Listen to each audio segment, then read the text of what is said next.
कुंभ राशिर व्यक्ति माने नमस्कार बंधुगण हर हर महादेव आपण समस्त को स्वागत। जदि आपण जानिबा को आग्रही जे ग्रह गति आपणक जीवन में क्यों नूतन सुजोग सूचाउछि तेबे एही वीडियो को शेष पर्यंत देखंतु।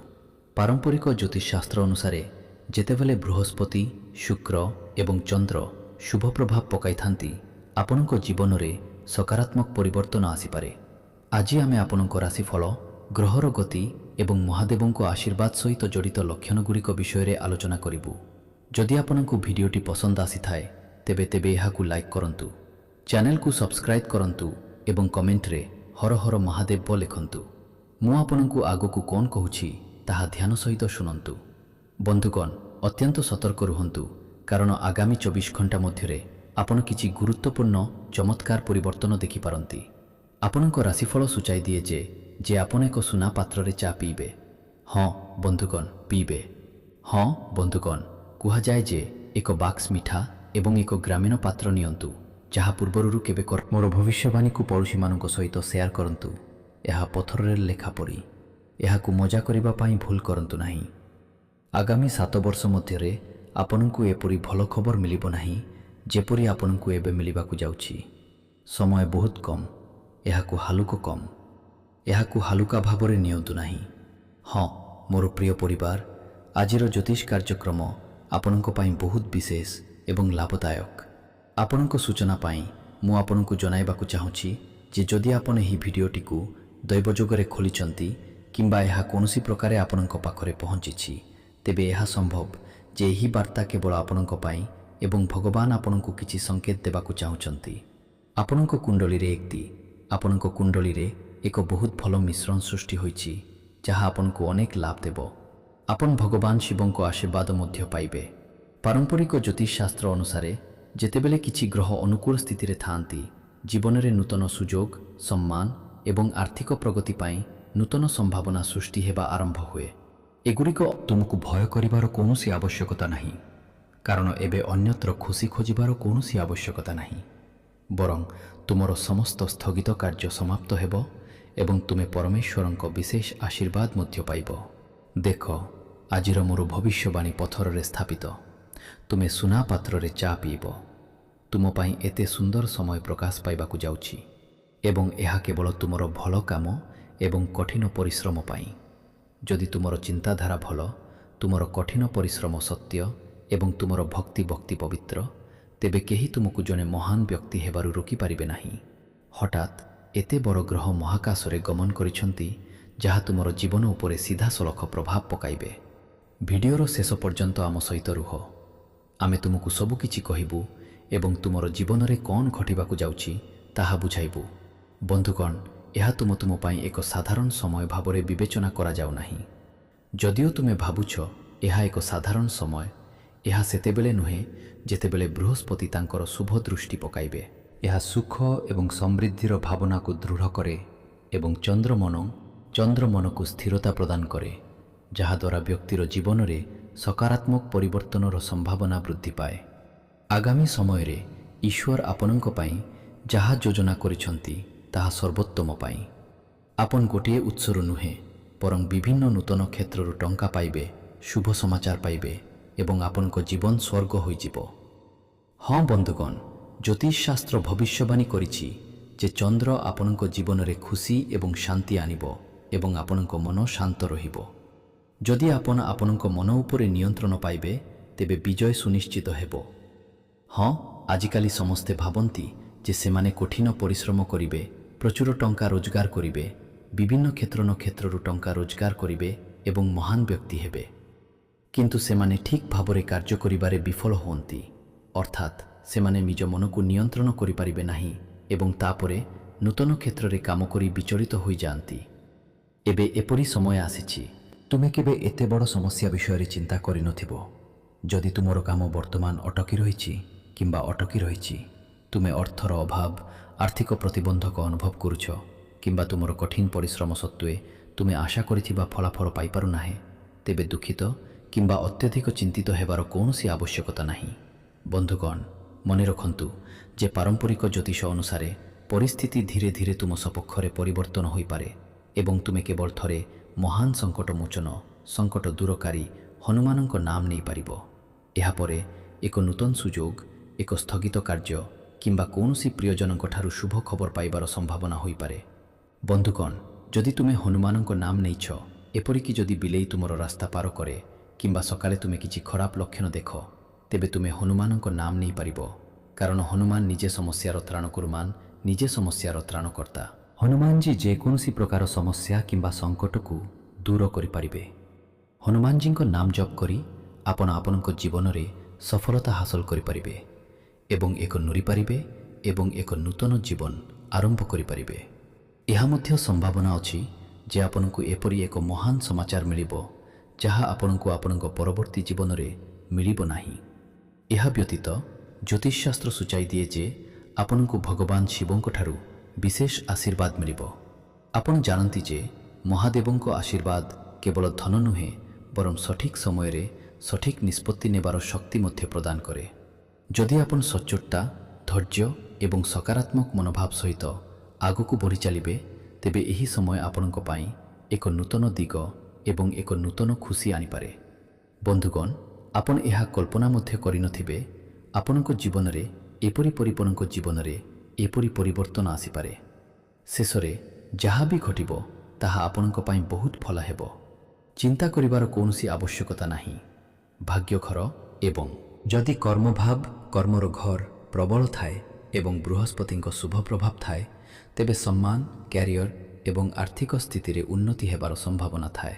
ହଁ ବନ୍ଧୁଗଣ, ଏହି କାରଣରୁ ଅନେକ ଜ୍ୟୋତିଷ ଏପରି ସମୟକୁ ଜୀବନର ଗୁରୁତ୍ୱପୂର୍ଣ୍ଣ ମୋଡ଼ ବୋଲି ମାନିଥାନ୍ତି ଏବଂ ଏହା ସମ୍ପୂର୍ଣ୍ଣ ସତ୍ୟ ଯେ ଆପଣଙ୍କ ଜୀବନର ସବୁଠାରୁ ଗୁରୁତ୍ୱପୂର୍ଣ୍ଣ ମୋଡ଼ ଆରମ୍ଭ ହୋଇଛି।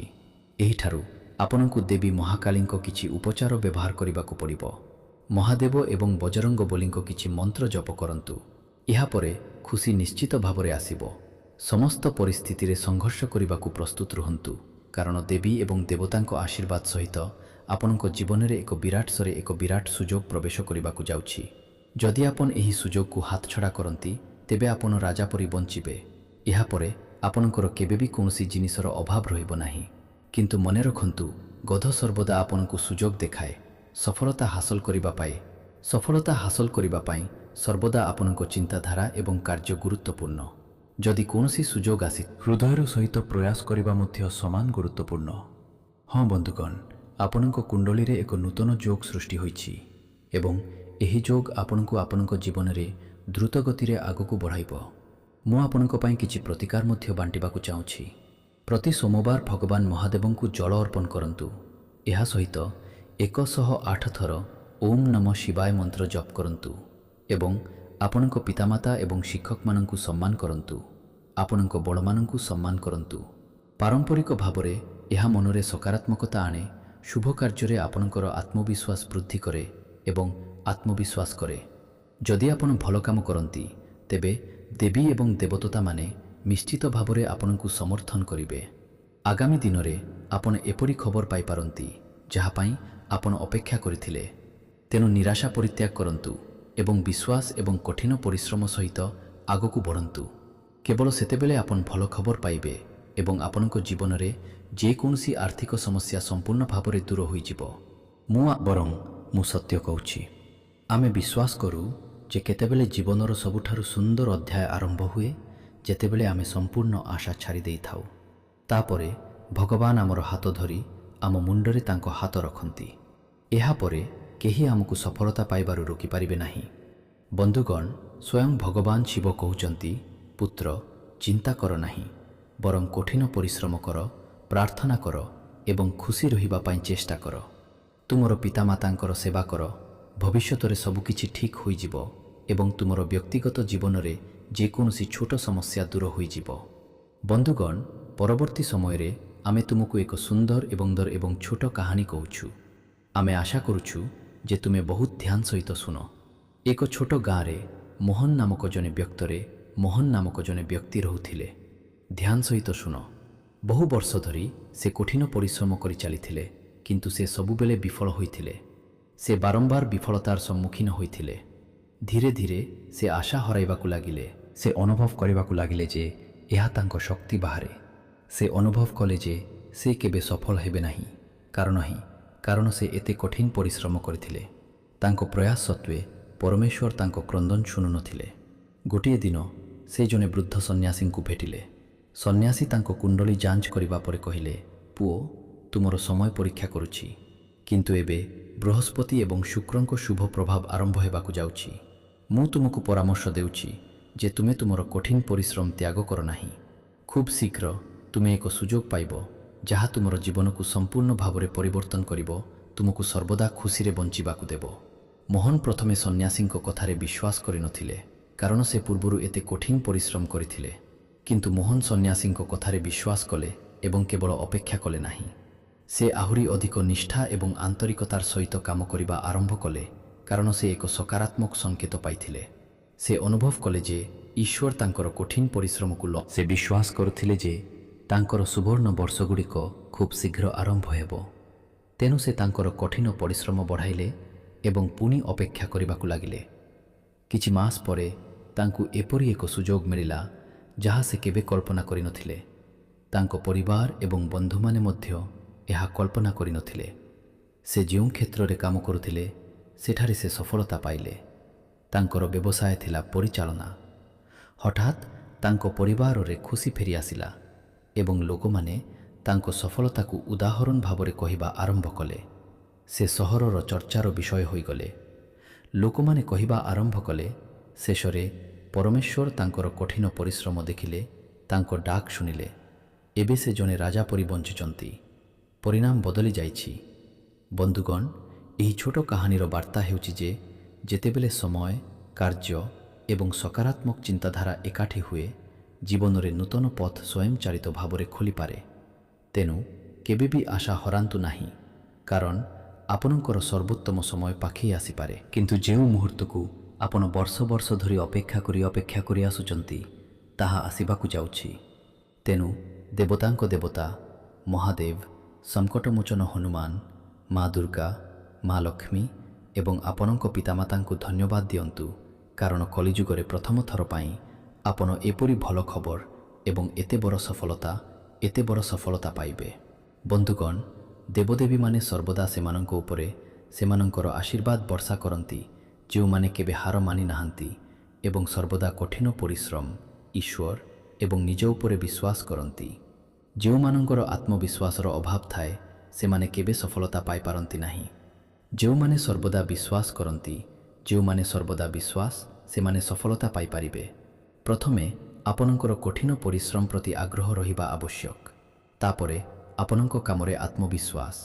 ତାପରେ ହିଁ ଗ୍ରହ ପରିବର୍ତ୍ତନ ଆପଣଙ୍କୁ ସମର୍ଥନ କରିବ ଏବଂ ମହାକାଶରେ ମଧ୍ୟ ଗୁରୁତ୍ୱପୂର୍ଣ୍ଣ ଗ୍ରହ ପରିବର୍ତ୍ତନ ଘଟୁଛି। ଆପଣଙ୍କ ଜୀବନରେ ବହୁତ ଶୀଘ୍ର ସକାରାତ୍ମକ ପରିବର୍ତ୍ତନ ଦେଖାଯାଇପାରେ। ତେଣୁ ଚ୍ୟାନେଲକୁ ସବସ୍କ୍ରାଇବ୍ କରନ୍ତୁ ଏବଂ ଘଣ୍ଟି ଆଇକନକୁ ଦବାନ୍ତୁ। ତେଣୁ ଆସନ୍ତୁ ଜାଣିବା ବିସ୍ତୃତ ଭିଡ଼ିଓଗୁଡ଼ିକ ମଧ୍ୟ। ଶେଷରେ ଆଜି ଆପଣଙ୍କ ରାଶି କ'ଣ ରଖିଛି? ହଁ ବନ୍ଧୁଗଣ, ଭାବପ୍ରବଣ ହେବା ପରିବର୍ତ୍ତେ ବୁଦ୍ଧିମାନ ଭାବରେ କାର୍ଯ୍ୟ କରନ୍ତୁ। ଟିକିଏ ସତର୍କତା ସହିତ ସମସ୍ତ କାର୍ଯ୍ୟ ବ୍ୟବସ୍ଥିତ ଭାବରେ ସମାପ୍ତ ହେବ। ଆପଣଙ୍କ ପିଲାମାନଙ୍କ ଭବିଷ୍ୟତ ପାଇଁ ଯୋଜନା ପ୍ରସ୍ତୁତ ହେବ।